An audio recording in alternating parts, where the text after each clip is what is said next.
As Guyana sits on the economic and political crossroads, we speak to the nation's opinion leaders and decision makers to get their views on the challenges the country faces and the path it must take to achieve national development. Welcome to Nation Watch. Now here is your host Mervyn Williams, former member of the Guyana Parliament.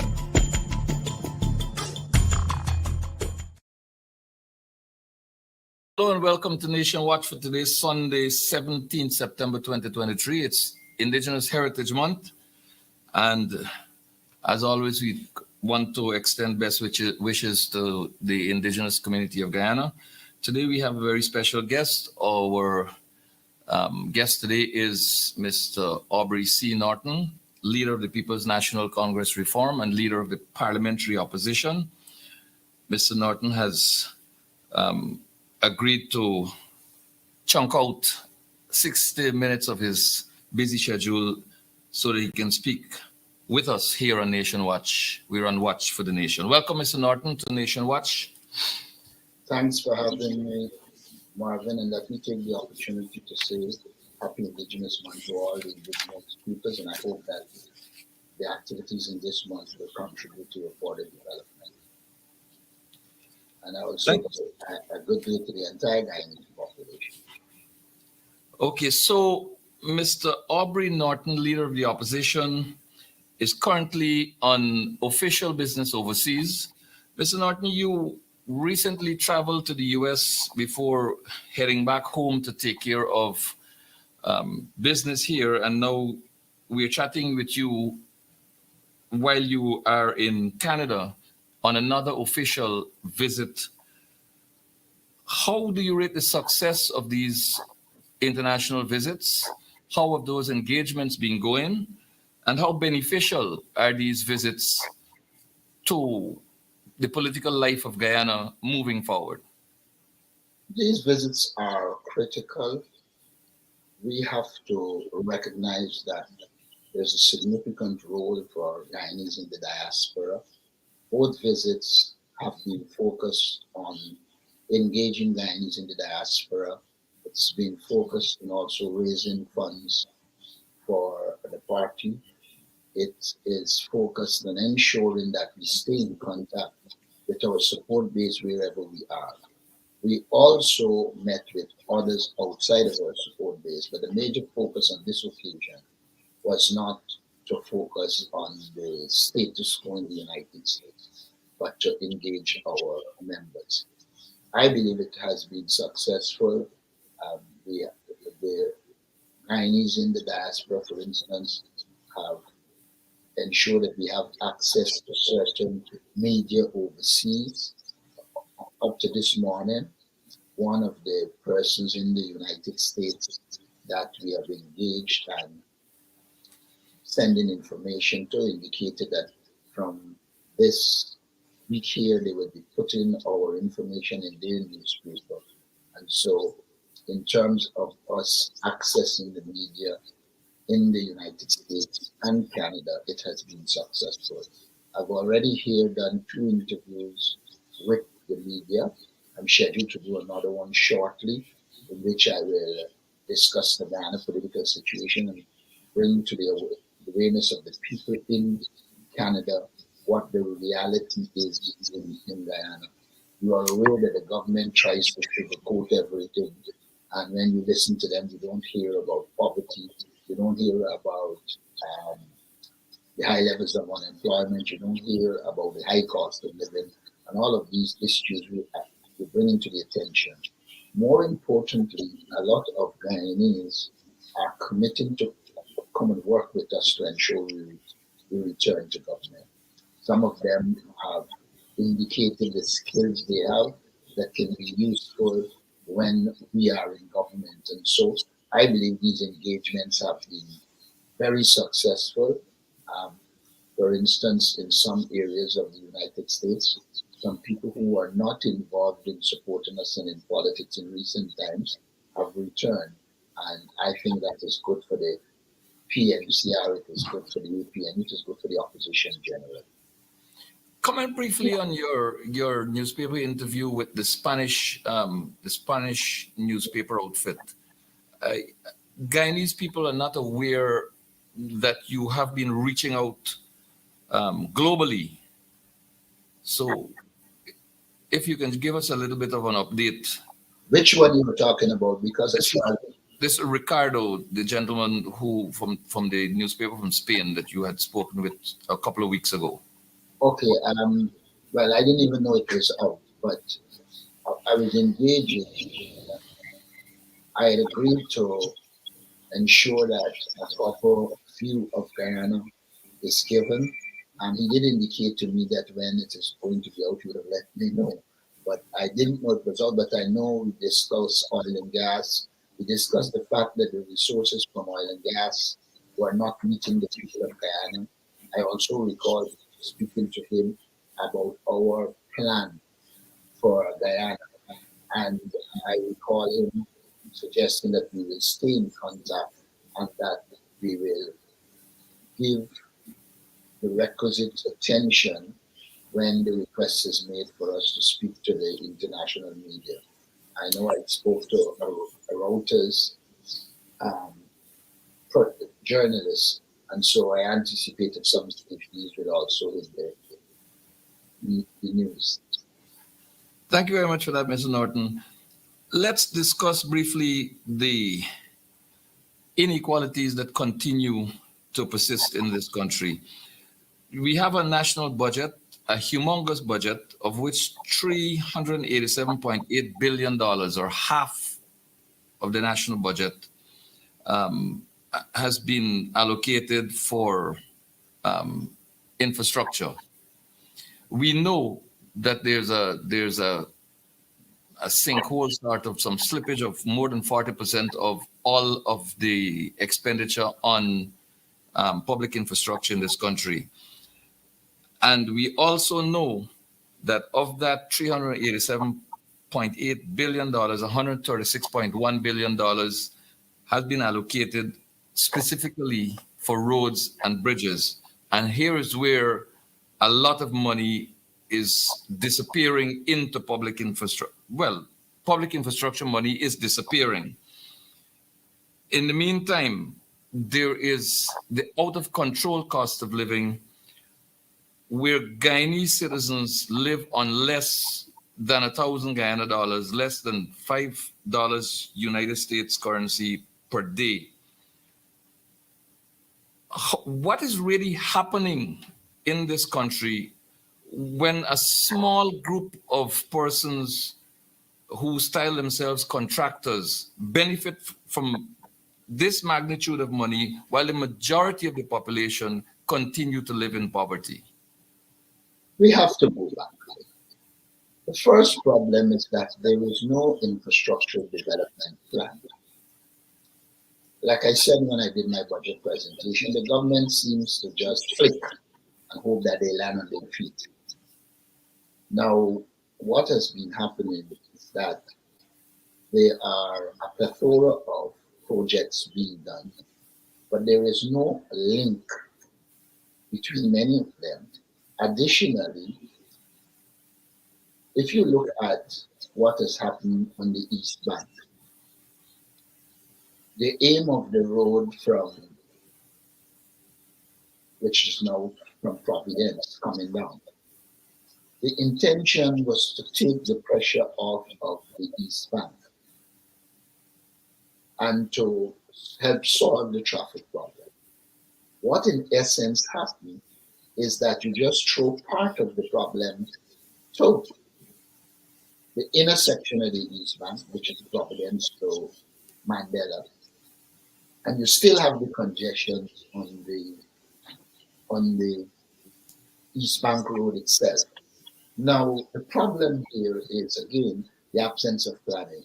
They must have known that if they do that and no proper outlets are made from Sheriff Street, etc., all they would have done is to clog up Sheriff Street. And now driving Sheriff Street is a nightmare. So we have two nightmares.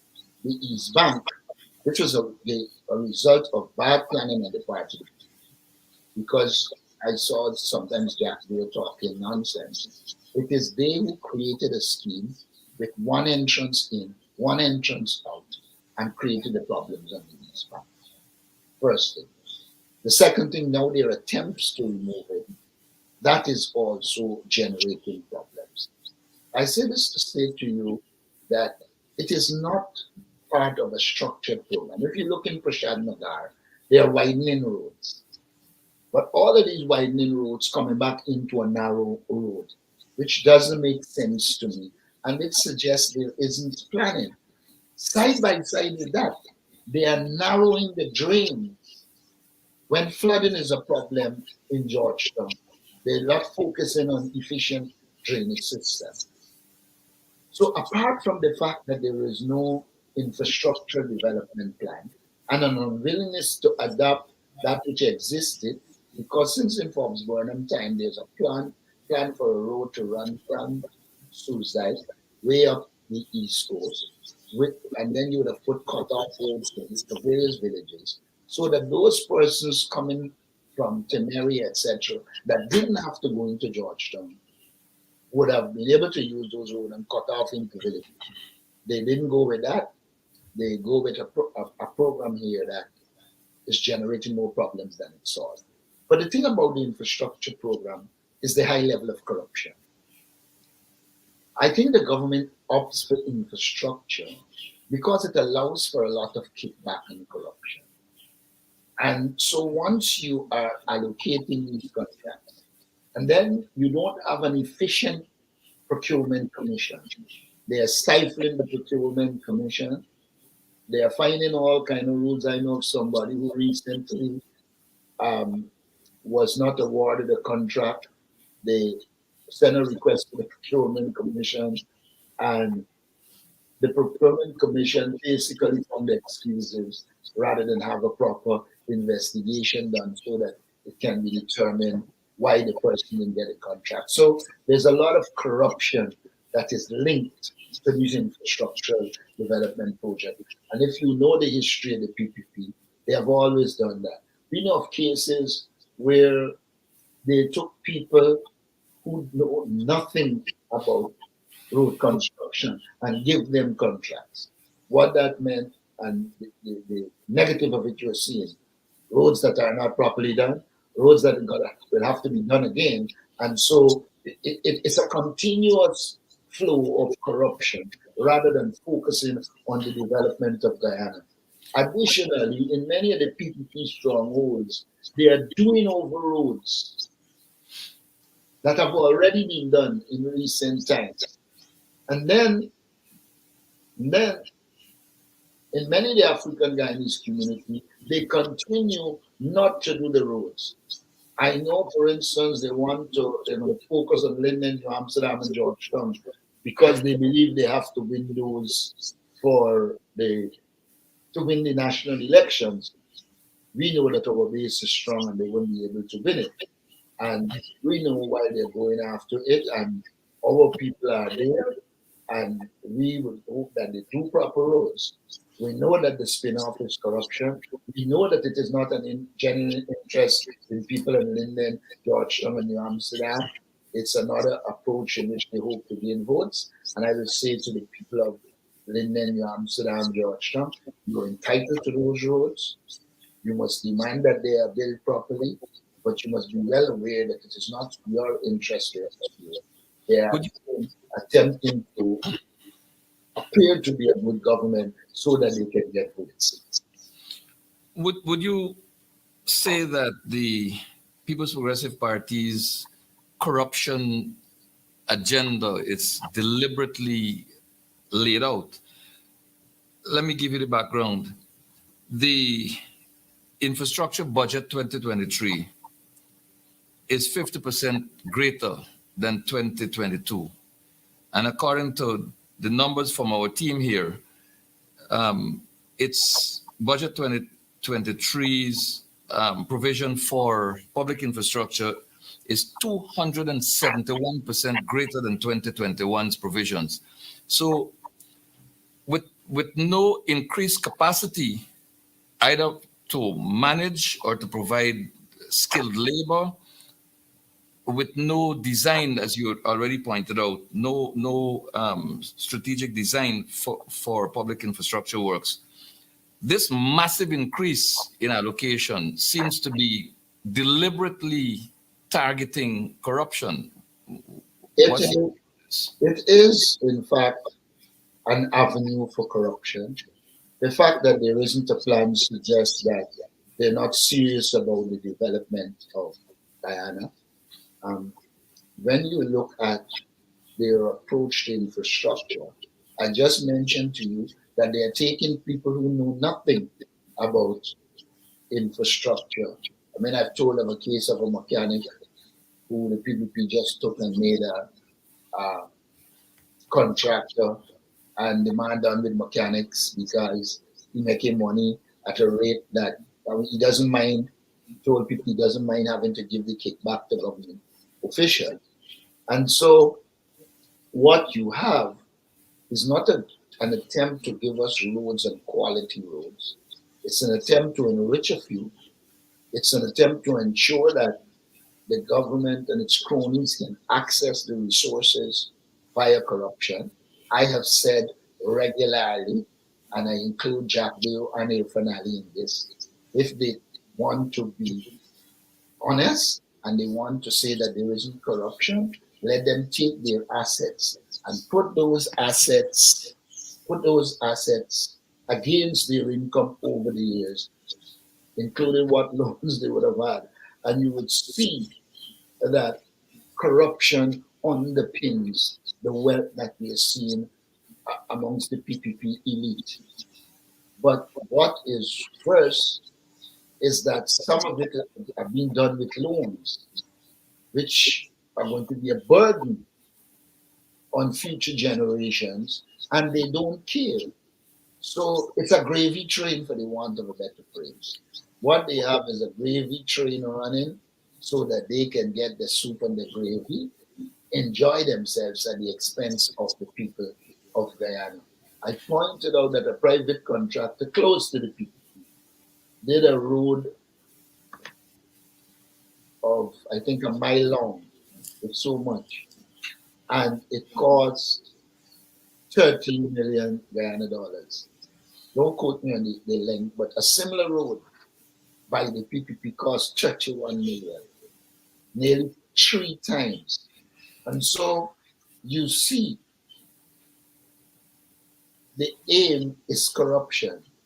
The reason they are not putting proper procurement systems in place is because with proper procurement systems, you will have to produce a plan, you will have to do proper quantities, etc. But what the government does is just allocate the resources. I mean, the government itself had to turn and tell the contractor that is doing the road from East Coast Public Road to Lamaha Gardens to pick up the pace where we have to take with the contract. Of course, when you know that somewhere along the line, they fell out with the PPP. And so they issuing warnings, or in the fight to divide the cake, they probably ended up on the wrong side of somebody in the PPP status quo. So the whole thing is really to focus on corruption rather than delivering services to the people. I saw recently the people of Kuru battling for a road when we are aware that an enterprise they did over roads that were already done and not yet destroyed. They did the same thing in Enmore. So the focus is not on the development of the people. There is no attempt to see where the critical problems are and put development to deal with the critical problems. I note that they have just announced, I think it's a program for All Boys Town, which I anticipated because we know that when they did the road along Pontrange Dam, the focus was on the elites getting access to the properties in All Boys Town. During the local government election, we warned that that was their interest.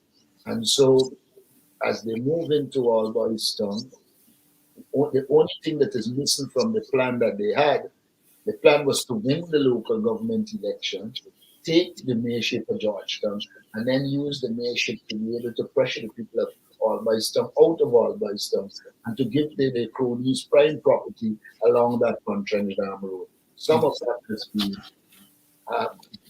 some of them effective. And so they're coming up now with new plans. I gather they're going to turn do some roads in Albistown. But we have been calling for them to do those roads in Albistown. We think they need to be done, but we are also aware that as they shift, they are not just shifting to help people in our support base. It is part of their political agenda.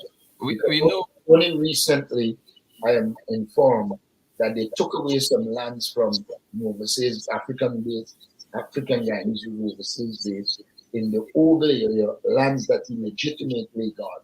And so you see in that their agenda is not an agenda to really facilitate and help our communities. We know that the Albistown mission has to do with easy access to the Demerara River and oil and gas investors. But this will be a topic for another discussion. I want to get your views on the question of the growing inequalities and the discriminatory approach to these same capital projects. Attorney Nigel Hughes made an observation in Region 5 with a budgeted sum to construct 30 roads or repair, rehabilitate, whatever, 30 roads. And in disaggregating the 30 roads by village, he found that in Bushlot, which is a PPP strong support base, 23 of those roads will be in Bushlot, while a token one road each have been given to number 30 village, Lovely Lass, number 28, Catherine's Lust, number 22, Hope Town, Anvoact. So this brings us to this question of inequalities in the distribution of the resources of state and the discriminatory approach of the People's Progressive Party favoring one section of the population that they believe to be their core supporters. What message do you have for the 49% of Guyanese who supported the APNU AFC coalition going forward? First, let me thank Nigel and the researchers, because I know we have some people who are doing research and putting together the data for putting the data together. All it does is manifest what we have been saying, that the focus is not on the development of people, it is on corruption, and it is based on discrimination. The discrimination you see is part and parcel of the PPP strategy to destroy African Guyanese community, stifle African Guyanese community. I saw Jerry Gavaya stupidly talking about the Portuguese being discriminated against, in total contradiction to the history and evolution of the Portuguese community here.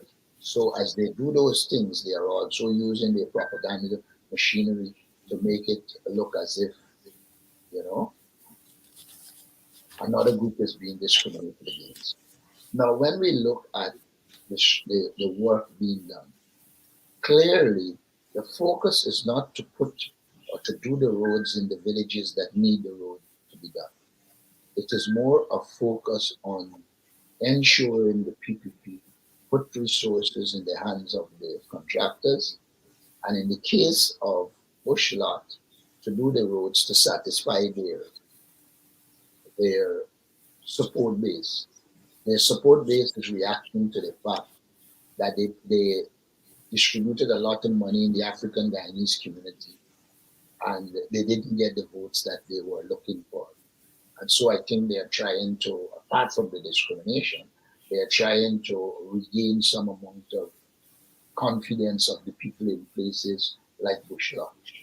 But what Guyana needs is an approach in which there is a comprehensive plan for the development of highways, etc., general roads, in one of my budget presentation, I made it very clear that we need to be linking the regions, particularly the interior, by road, so that we open the interior, could provide new lands for people in the interior and others, while at the same time seeking to deal with climate change by shifting the population inland.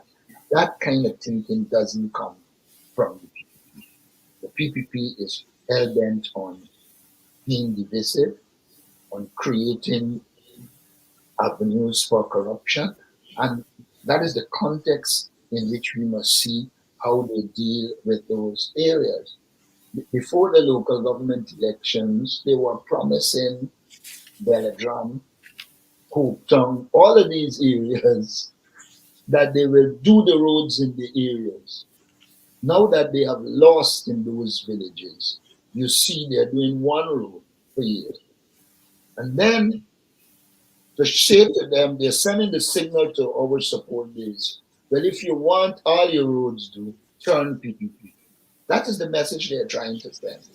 But of course, our support base, it is aware that under the PNU government, everybody will be treated equally. And so I think they will continue to support us. They will note the injustices. They will note the inequity. And then at the right time, I think they will join with others to vote the People's Progressive Party out. And may I say this to you? I think what they're doing in areas like Bushland is also because the people in those areas recognize as well you can't eat roads. Infrastructure is important, but their economic existence in all of these areas, the PPP will always have one or two people that are getting the majority of the resources, but the wider society is not getting. Right now in the Essequibo Coast, the farmers, the rice farmers are complaining. So even though they believe that their infrastructural development will result in support, that core that is getting, I think, will stay with the people. But they are going to be those who are not benefiting, who are facing the high cost of living, who have to deal with a high level of poverty. They will not be impressed by even the roads they do in their own communities. And the last local government showed that in large measure, people have been rejecting the People's Progressive Party. Mr. Norton, I want to shift gears here a little bit.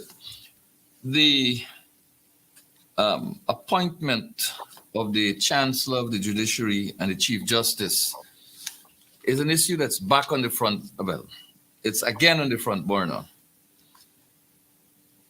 Recently, at a press conference hosted by Mr. Ali, some elements of confusion seem to have emerged. Now, you had signaled both verbally and in writing to Mr. Ali your total agreement with the confirmation of the persons holding the offices of Acting Chancellor of the Judiciary and Acting Chief Justice. This thing has been in the Guyanese public for more than 17 years. The average Guyanese understands what is required here. But the gentleman occupying the highest office in the land seemed not to have an understanding of what's happening. He pointed out to the media that, look, I just appointed the Judicial Service Commission and I'm waiting on them to do their work and then we'll take it from there. Whereas the appointment of these two judicial officers requires not the work of the Judicial Service Commission, but agreement between the president and the leader of the opposition. The leader of the opposition has already signaled multiple times his agreement for the confirmation of these two officers. Why is Mr. Ali playing a game of football with the appointment of these very, very important judicial officers in this country? And what are the implications going forward? Oh, sometimes I understand why Jack Doe doesn't want their finale to do press conferences. When a man could say that he's waiting the Judicial Service Commission, it either means that he hasn't read the Constitution or he's just deliberately misleading. Because the Judicial Service Commission has nothing to do with the appointment of the Chancellor and the Chief Justice. Now, in that press conference, he made what I consider to be a very stupid statement. That the Only leader, one? a very stupid statement. Only one, sir? No, but I want to deal with the one specifically. Okay. He said that the leader of the opposition should have, why the leader of the opposition cannot pick up the phone and call him. Let me remind the finale. In the first place, when we started to engage in keeping with the Constitution, I wrote to finale and I said to him as president, I am in agreement with the present acting chancellor and present acting chief justice being appointed to the positions. He very rudely, arrogantly responded by saying he will do it whenever he feels like doing, for the want of better words. He suggested that it is not the place of the opposition leader to suggest to him that it be done. Now, if you rebuff an overture by me as leader of the opposition, why do you think I would want to call you? I wouldn't. In my opinion, I have already reached out to this president and said to him, look, the Caribbean is calling for this. The legal people, the Guyanese people want the appointment. And then you say to me, in simple language, there's not your place. I do it when I like. Don't now come and tell people that I must meet out to you. He also lied by saying he engaged me 8 times. Absolute garbage. There was an exchange of letters between us. And essentially, we have a difference of what constitutes meaningful consultation. In all the cases, when you point out, particularly the last one, where I pointed out when he was going to appoint the Teacher Service Commission, that we had no problem with Dajidar because he had no known political links, but we had serious problems with the appointment of Mrs. Leela Ramsey because she is the wife of a former Attorney General, and she is the mother of a present minister. And we said that this is supposed to be an independent commission. And so we said we couldn't support her. Then there was the young lady from Linden, Joan Mumtausa. Well, I know her coming up as Joan Boston, who is a PPP activist. I'm not asking anybody. I'm telling you because I know she's a PPP activist. I know she was getting contracts from the PPP. How do you put on a commission that is supposed to be independent, a political activist, and expect that I will agree with it? And when we put the objections, he went ahead and appointed them. So it suggests that he doesn't believe in consultation. He believes in doing what he likes. Unfortunately for him, the case of the Chief Justice demands agreement. And he knows that he wouldn't get there. Now let us turn to the extant Chancellor acting and Chief Justice. There are those who believe that it is purely a question of race that caused them not to be appointed by this regime. There are others who believe that they're comfortable with Justice George, but they are not comfortable with Justice Cummings. There are those who believe that if they keep them acting, then there is no security of tenure, and therefore the independence is eroded. Any one of those is the wrong reason for not appointing the Chancellor and the Chief Justice. But by the nature of the People's Progressive Party, they are not interested in a democratic society. If you were interested in a democratic society, you would want to see independent commissions. But all the persons that are being appointed to the commissions are political operatives. The Police Service Commission, the person appointed, I think is heading men of mission or men on mission, whatever it is called. He has a family working directly with the president. So you cannot expect a police service commission that is independent. And there is evidence that that particular chairman lied about what is happening when he said that on the one time he didn't have the recommendations, and before you know it, he had the recommendations, and obviously they could not do And he studied them all.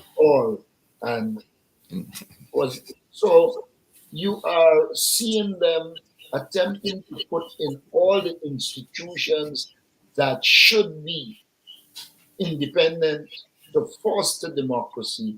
They are eroding them by putting political hats and political appointees into the position. Now let's assume a matter comes with some PNC teacher in Linden before the Teacher Service Commission. Do you expect a PPP activist to be independent? They wouldn't. And so this is not about democracy. All of this is part of the People's Progressive Party strategy to dominate and control all aspects of the life of the Guyanese society. This is what it is about. They are not even interested in a judiciary that is going to operate independently. They want to accuse the rape, didn't shout out that they should get rid of judges because the judge decision didn't suit them. And that is the nature of the People's Progressive Party. And that is why Guyana has to have a new government, because it is heading in the direction of dictatorship. But Mr. Norton, there seemed to be some method in the madness here, because there seemed to be an objective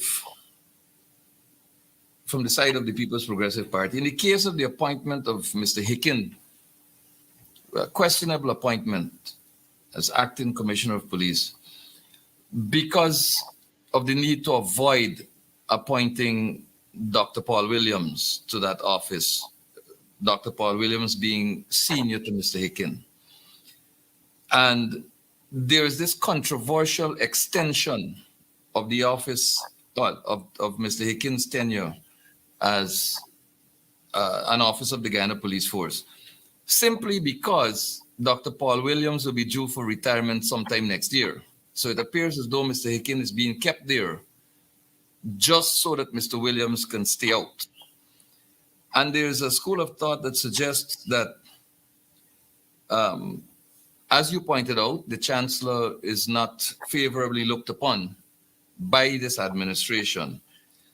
And so that school of thought suggests that the regime is awaiting her retirement or the attainment of a retirement age so that they can now, as Ali put it, put the Judicial Service Commission to work in terms of the appointment of judges, one of whom they prefer to accede to high office. Is this mere imaginings by persons who are commenting, or is there, in fact, this particular method to the madness of this regime to directly control, dominate, manipulate all levels of all offices across this land? In my opinion, there is no madness here. This is an orchestrated plan to ensure that the PPP occupies all the space in Guyana. dominate and control the society. Hicken, for instance, and he can challenge this in a court, campaigns on behalf of the PPP. He was in Agricola campaigning for it. He was in East Randveld. It is alleged by some in East Randveld that he actually told them that if he gets his way, then the PPP gets its way at local government. Then they don't have to worry. The police will be on their side. I don't know what that means, but people in the community allege that they told him that. He told them that. Now, the case of Hicken is really a sad case. I believe that any political party will have people that they prefer. That's a given. But they also have got to operate within the Constitution. By the very criteria the PPP put out for a commissioner, Hicken doesn't qualify. I've said before, he's neither certified nor qualified. And so it should be evident to all that the intention is not to get a commissioner that is going to enforce law and ensure there's order. The purpose of Hicken's presence is, one, to implement the dictates or the diktats of the People's Progressive Party. Two, to ensure he blocks the way so that Paul Williams or any other professional, because there are also Indo-Guyanese professionals at the top there. And my understanding is that they want to avoid those who they think will operate as professional, and they are likely to go in the direction of one who will be a replica of the king. I don't want to call names, but we have seen in the People's Progressive Party's approach to commissioners, etc., that even if the person is Indo-Guyanese and that person doesn't subscribe to their authoritarianism, they ensure that that person does not become a commissioner. Now, we have filed a case in the court because we believe that the law makes it clear a serving commissioner can get an extension, but there is no mechanism for an acting commissioner to be extended. So as far as we are concerned, Hicken is a squatter. He is squatting in the position of commissioner acting. And the court will rule on this matter.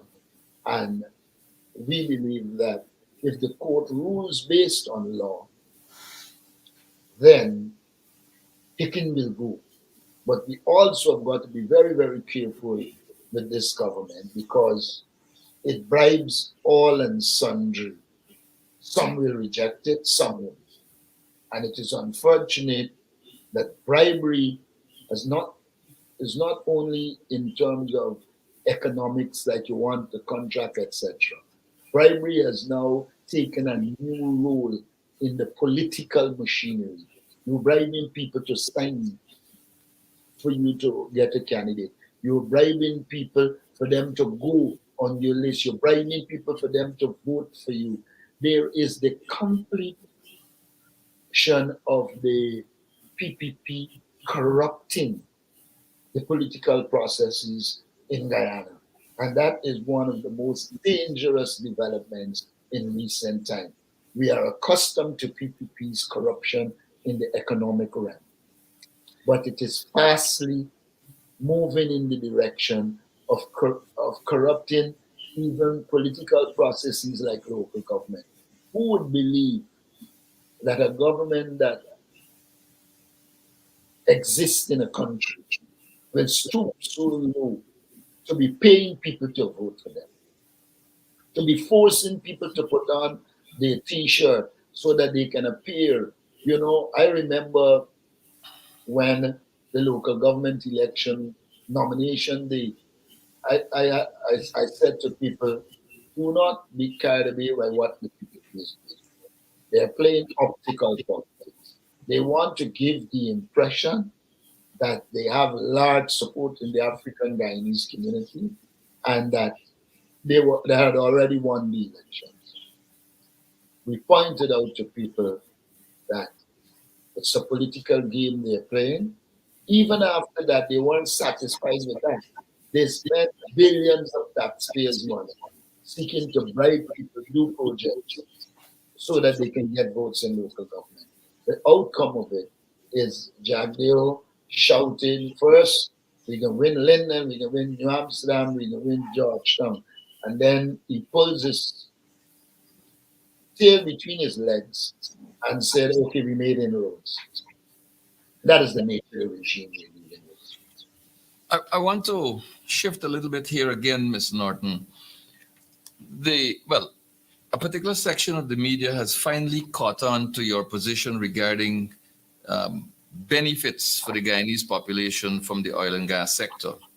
You have put out there a people-centered approach to development. You have identified a minimum livable wage in the region of $150,000 per month.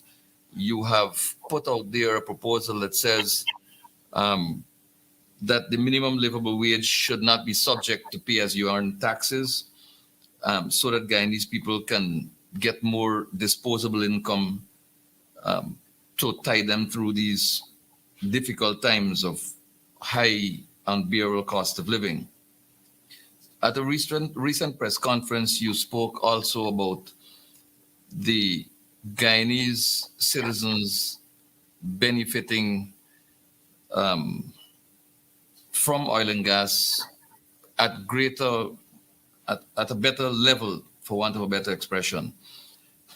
You had made these statements before, but it has caught the attention of a particular news outfit to the extent that it made the editorial.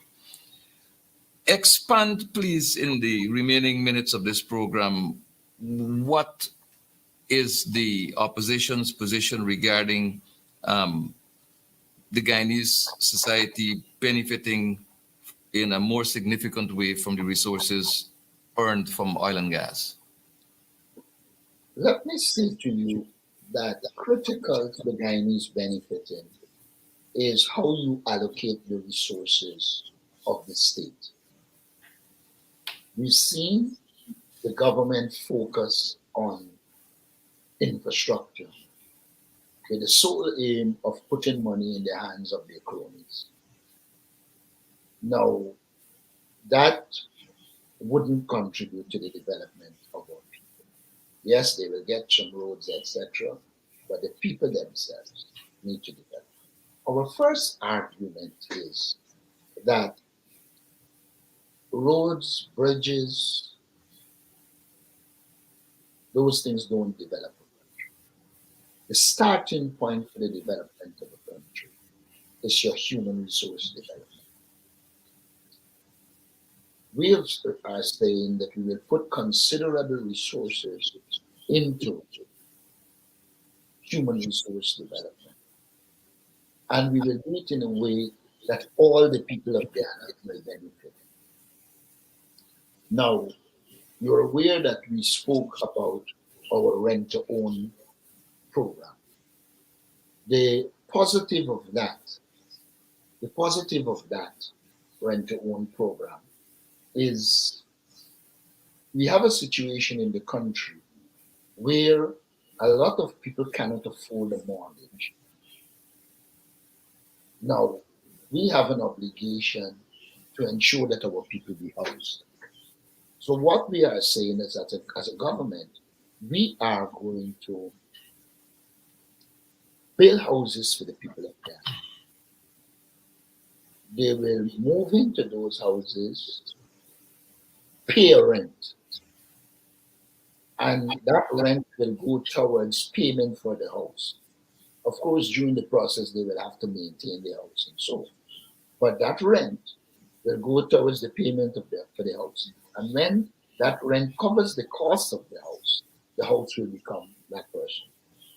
What that means almost immediately is that people who have income that cannot meet the standards for the mortgage in a commercial bank will be able to have access housing. We also believe that there will still be a population that cannot get houses right away, even with this program. So we will complement that with rent assistance in a structured way. One of the things you must note about this government is that they don't want to do things, even the cash grants they are given and so. It is not a case where it's going into a bank account or it's in a structured way so that there could be a paper trail for it to be audited. It is them running around with these big thing of money, gone distribute, and then there is no proper paper trail. So that's another source of corruption. In our case, we will have it done a proper paper trail so that it doesn't become another avenue for corruption. We are also of the view that we can help our people by subsidizing electricity, by subsidizing water. And remember that the law says, the Constitution of Guyana says, health care must be free. We are going to ensure that health care is free. We believe that there's a place for private hospitals, etc. Our intention is not to get rid of private hospitals, but we have an obligation to ensure that our people can access quality health care. Our first task is to put a proper primary health care system in place. The government talking about building five specialty hospitals. But why do you need a specialty hospital if you don't first of all train the specialists to put in them? We have to look at the Guyana economy, look at its needs, look at our social sector, look at its needs, and produce the plan to train people to satisfy those institutions. In healthcare, we have a situation where millions of dollars are budgeted for drugs in hospitals, etc.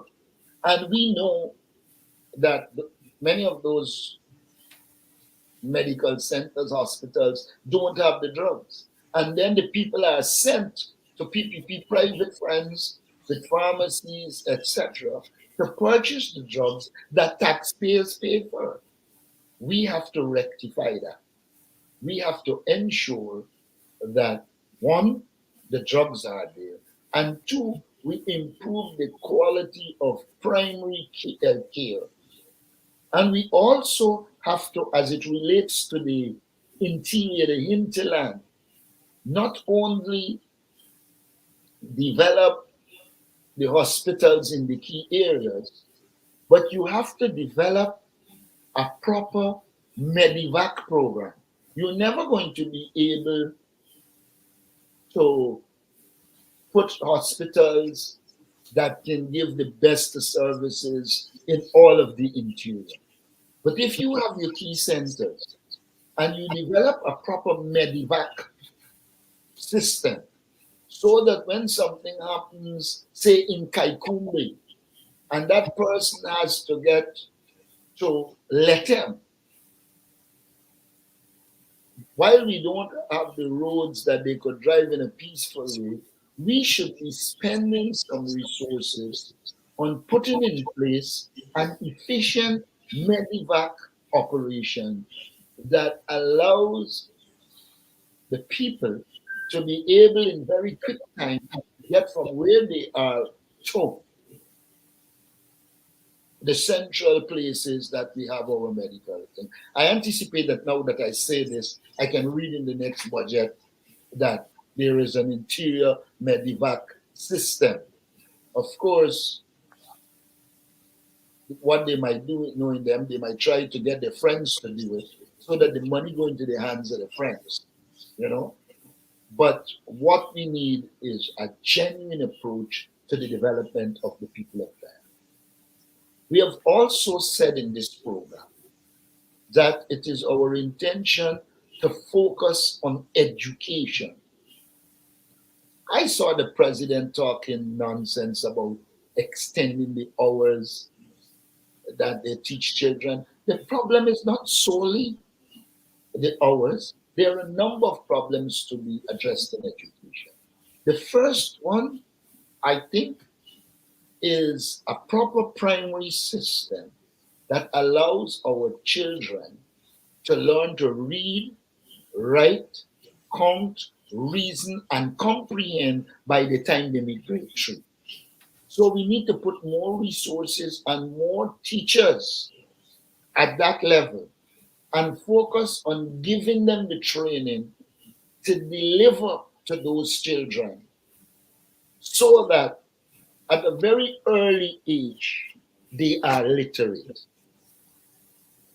Our intention is to complement that with a nationwide early childhood education program.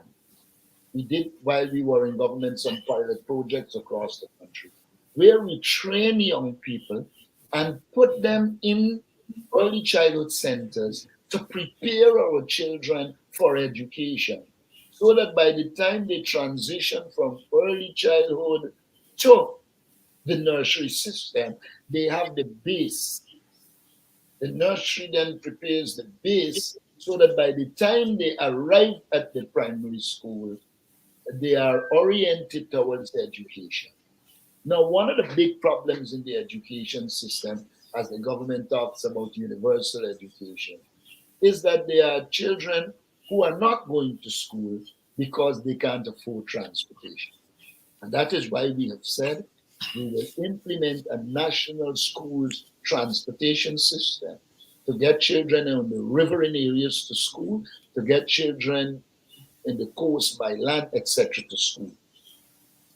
But we have to have a feeding program that provides our children with at least 2 nutritious meals, so that when they go into school in the morning, those who didn't get a meal at home can get a meal. And at lunchtime, they get a meal. The responsibility is going to be on the parents in the afternoon. But because of your other measures, the parents will have more income to give them a meal in the afternoon, because you have to ensure that the poor parents are getting more from the system. Those are some of the things. I don't want to outline all because I know the government is going to run and do it. Just like how they inherited the SLETS program from us, and they christened it and giving out the resources and going on like if it is their brainchild, they are masters at copying. Besides which, we're entirely out of time now. So I just want to thank you, Mr. Norton, for making yourself available to join us on this program to clarify issues for the Guyanese public and to assure Guyana that 49% counts. Thank you very much for appearing on the program, sir. Thanks very much for having me, and I hope to see you shortly and engage again. Ladies and gentlemen, you've been tuned to Nation Watch, a production of the People's National Congress Reform. I'm your host, Mervyn Williams. My guest has been Mr. Aubrey Norton, leader of the People's National Congress Reform and leader of the parliamentary opposition in the Cooperative Republic of Guyana. Thank you for joining and staying with us to the end. Until we meet again, God bless. As Guyana sits on the economic and political crossroads, we speak to the nation's opinion leaders and decision makers to get their views on the challenges the country faces and the path it must take to achieve national development. Welcome to Nation Watch. Now here is your host, Mervyn Williams, former member of the Guyana Parliament